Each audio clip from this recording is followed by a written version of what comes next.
Proverbs 25:26.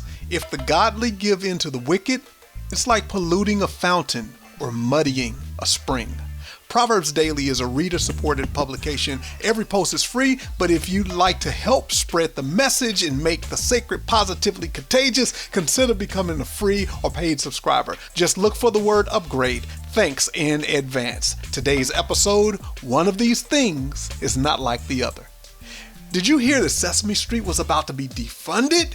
In early 2025, the Trump administration proposed slashing over $1.1 billion from the Corporation for Public Broadcasting, the primary funder for PBS and NPR. Well, good news, Sesame Street is still alive and actually moving, kinda. They'll begin airing new episodes on Netflix and stay on PBS simultaneously for those who can't afford a subscription. Whew! But the issue isn't just about the show. The deeper issue is this. There are people who don't value the voices that speak to the vulnerable.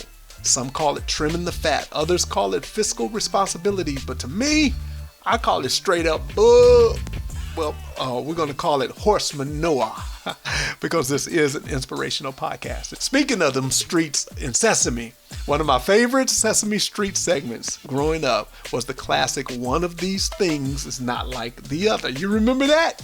It helped kids learn what didn't belong. A sneaker among dress shoes, a triangle among the squares, a monkey at a board meeting. Okay, that one's mine. But the point, some things just don't go together. And Proverbs 25:26 uses the same kind of wisdom. It paints the picture of a clean spring or a fresh well and then says, now add some pollution and ask yourself, does it belong there? Of course not. And that's what it's like when a godly person caves to a wicked person. It's not just disappointing, it's completely out of place, like manure in your ice cream. That's right, horse manure in your ice cream.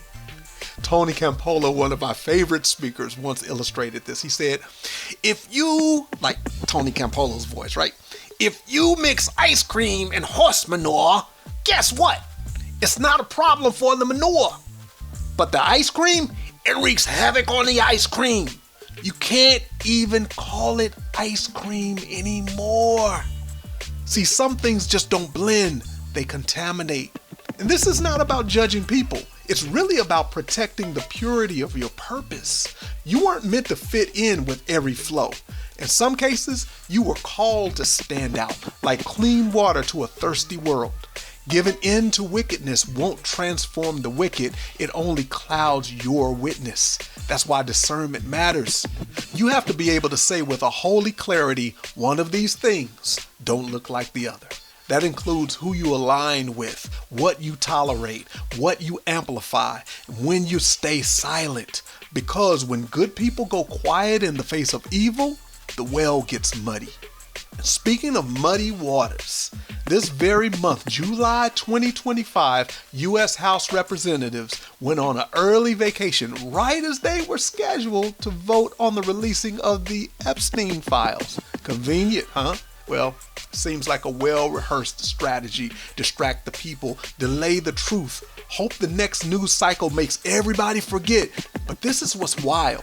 In their mad scramble to deflect, I'm talking voices that have gone as far as to accuse former President Obama of treason and call for his arrest and prosecution. As if that somehow justifies the big stall to uncover the truth. Let me say it clearly. One of these things is not like the other. You don't have to be a theologian or a political scientist to recognize when evil's trying to disguise itself as business as usual. Don't let your discernment be dulled. Don't give in to the wicked. Bottom line, don't dilute your purpose. Righteousness is clarity. Don't let compromise muddy your waters. Prayer. Keep me clean, clear, and courageous in these muddy waters. Today's challenge. Spot what doesn't belong. In your habits, your feed, your circle, what's contaminating your clarity? Now ask, what would it look like to purify that space? About the author. Fred Lynch is a creative communicator, author, and Christian hip-hop pioneer. To connect, Just search Hey Fred Lynch on all the socials or click the link in the description. Want daily wisdom on your phone? Go to proverbsdaily.org or tap the subscribe button right now. Thanks for listening and sharing Proverbs Daily. Be wise, be well. Peace.